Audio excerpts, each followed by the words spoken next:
O diretor Ridley Scott volta a tratar com filmes sobre histórias antigas, né? Com o filme aí O Último Duelo, que conta o que ocorreu no último julgamento por combate ali aceito pelo rei da França, mais precisamente Carlos VI. Matt Damon e Adam Driver vivem respectivamente Jean de Carrouge e Jacques Legris, lutando por conta de um grave acontecimento com Marguerite, a esposa de Jean de Carrouge. Ben Affleck completa aí o elenco como o Conde Pierre d'Alençon. Eu gosto muito de uma frase que diz assim, toda história tem 3 versões, né? A minha, a sua e a verdade. Como quem cursou a história, eu aprendi muito a levar isso a fio enquanto pesquisava. Existe a versão de cima, a versão de baixo e existe a versão de fato, como eu chamo. O primeiro destaque aqui do roteiro de Nicole Holofcener, né, que é um nome muito difícil de pronunciar, diga-se de passagem, e aqui vale uma curiosidade porque o Ben Affleck e o Matt Damon também colaboram com o texto, mas enfim, o primeiro destaque do roteiro é como ele brinca com essa maneira de ver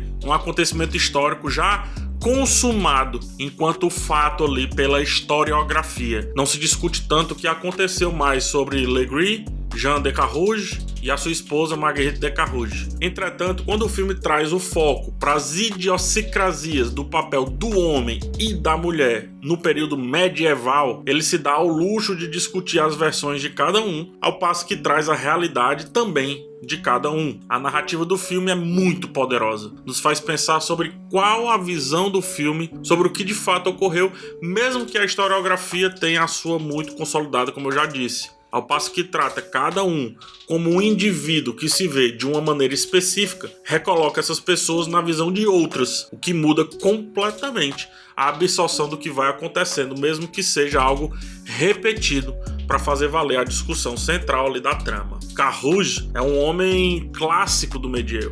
Ele não é letrado, ele é bruto, né? Ele sobrevive pela espada.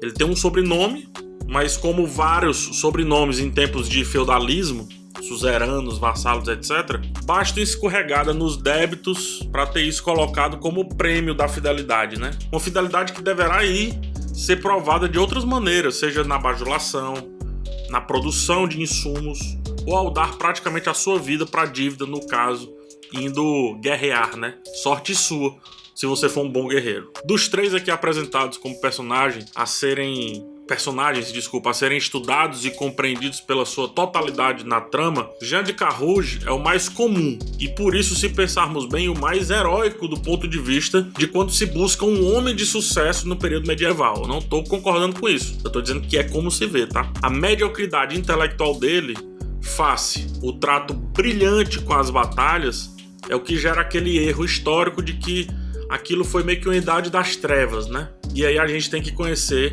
o Jacques Legris. Jacques Legris é vivido por Adam Driver, tem muitas das qualidades do Jean, mas tem também o arquétipo que historiadores como Jacques Le Goff identificaram com o tempo e fizeram mudar a visão para com essa tal idade das trevas. Letrado, inteligente e culto, Legris também carrega em sua história a façanha de ser um ótimo guerreiro. Não tão bom quanto o Jean, mas daqueles que conseguiram sobreviver pela espada e pela matemática. O historiador, o Jacques Le Goff, ele tenta apagar o termo Idade das Trevas e substituir por Idade das Invenções, porque foi naquele longo período que muita coisa foi criada, sei lá, do óculos à universidade. Ao mesmo tempo, e pedindo licença aos meus amigos historiadores modernos, existe uma verdade imensa também sobre esse termo trevas, né? E Legris é justamente o homem que condensa essas duas visões, trevas e invenções. Ao passo que ele é intelectual, que ele é... Não só intelectual, que ele é intelectualmente e fisicamente safo, ele se põe como um homem medieval perfeito, aos olhares de hoje, né? Daqueles que buscam o prazer e que não consegue se colocar em pé de igualdade para com a mulher, por exemplo. Por mais que veja nela as qualidades que existem nele. Mas é como se essas trevas, do nada, dominassem aquilo que não consegue se dominar a partir das ideias, a partir da voz. E temos aí Marguerite, letrada, inteligente, só que ao mesmo tempo ciente do seu papel em precisar de um sobrenome, né?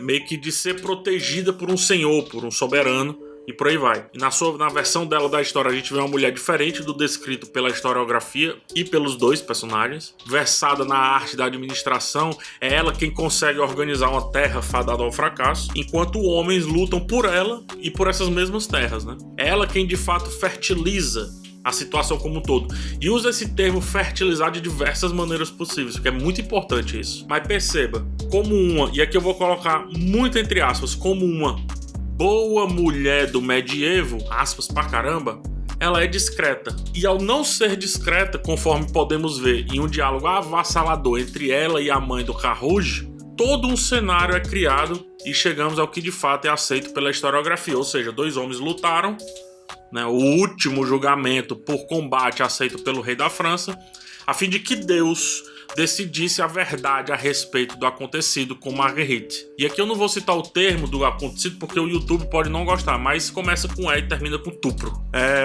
Olha só quem é ou quem tem que ser essa mulher. Ela é inteligente e culta e ao mesmo tempo refém da cultura daquele contexto. Ela deve deixar nas mãos de um Deus que vai interceder em um combate entre 2 homens a fim do vencedor de fato identificar que ela tá falando a verdade. Ou seja, lutar pela honra dela, né? Não basta os 2 homens na situação e suas posições ali numa sociedade completamente patriarcal, ainda tem um divino validando isso. E um divino que é discutido fortemente no 3º ato desse filme, que pra mim engrandece muito a situação. Esse roteiro, cara, esse texto é muito lindo, porque a forma como ele trabalha as nuances dos 3 personagens que eu trouxe pra esse recorte crítico é precisa. Ele poderia falar de muito, eu poderia falar de muitas coisas, mas o cerne do filme é isso. Todo o resto é penduricalho bom, mas o cerne do filme é isso que eu trouxe. Quem são essas 3 pessoas? Por que Marguerite jamais deveria ser julgada dessa forma como foi julgada? Em um dado momento ela discute com o marido a respeito de honra e glória. Tendo os 3 pontos de vista que o filme traz, entendemos que ela tá certa. Por mais que o personagem que busca essa honra e essa glória não perceba que tá nesse caminho, afinal, de novo, ele é um herói clássico do medievo. Quer ele queira, quer não, quer a gente queira, quer não. Então, ele sempre vai estar nessa jornada. Noutra cena, um lord ele toma partido da situação como se o advogado de defesa fosse também o juiz. Ora, se não fosse a coragem de Marguerite em se expor a respeito de uma coisa que até hoje é difícil de se expor, jamais o julgamento teria chegado ao ponto que chegou e ela não estaria salva ou não estaria honrada. É quando a vítima precisa ser mais forte do que o agressor e depois ter que voltar ao seu mísero papelzinho de mulher daquela realidade ali, sendo que de fato é ela quem reúne todos os caminhos da verdade e mais do que isso, a única honra que deveria estar sendo discutida de fato ali.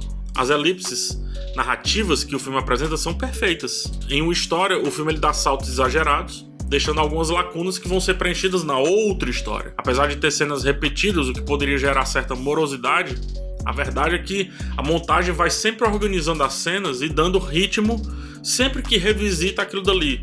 Diferente de outros filmes por aí, jamais se fez necessário quebrar a história em 2 filmes para se buscar uma equidade ali narrativa.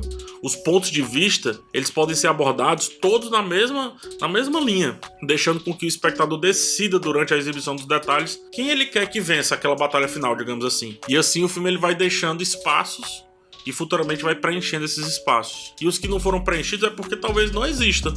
Então você preenche. As atuações, principalmente da Jodie Comer, como a Marguerite de Carrouge, todas as atuações são brilhantes, mas a dela, precisamente, é mais ainda, porque ela consegue interpretar um rosto muito enigmático. Ao mesmo tempo que se coloca como a indefesa, a ingênua, ela carrega um tom de sarcasmo, como quem diz estar entendendo tudo que está acontecendo para além do que todo mundo está vendo ali. E outra, não estou dizendo que ela fez isso, mas a entrega da atriz mostra que ela pode até, a personagem está brincando com aquela situação, manipulando aquela situação a favor de si, sabendo muito bem como que é viver no medieval, né? Viver no medievo.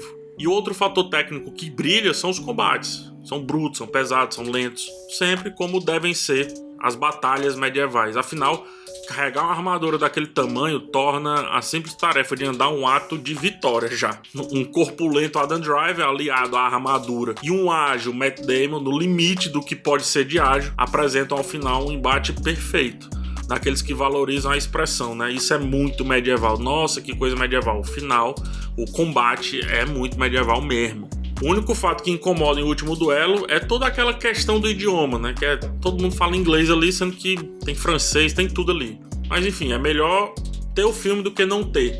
E logo um filme tão preciso, né? Tão calculista, tão inteligente em saber bem qual é o seu objetivo. porque aquela história ele poderia ser um monte de coisa, mas ele sabe muito bem o que ele quer ser. As batalhas, os embates, eles somam, mas a essência é entendermos arquétipos diferentes de uma época que por muito tempo foi vista de maneira homogênea. E ademais, assim, eu não lembro de outra obra que conseguiu mostrar tão bem os detalhes das relações tensas entre suzeranos e vassalos. E é por isso que eu considero esse um filme bem definitivo com relação a esse assunto. Ridley Scott, pra mim, acertou demais a mão em todas as escolhas de narrativa, montagem e direção do elenco. É um filme imperdível. Obrigado por chegar até o final. Verifique se você está inscrito. Peço também um like para ajudar na divulgação e finalmente uma olhada no botão de Seja Membro. Lá tem 2 planos com preços bem baixos, mas que influenciam bastante para que eu continue esse trabalho. Um forte abraço em vocês, até o próximo vídeo e tchau.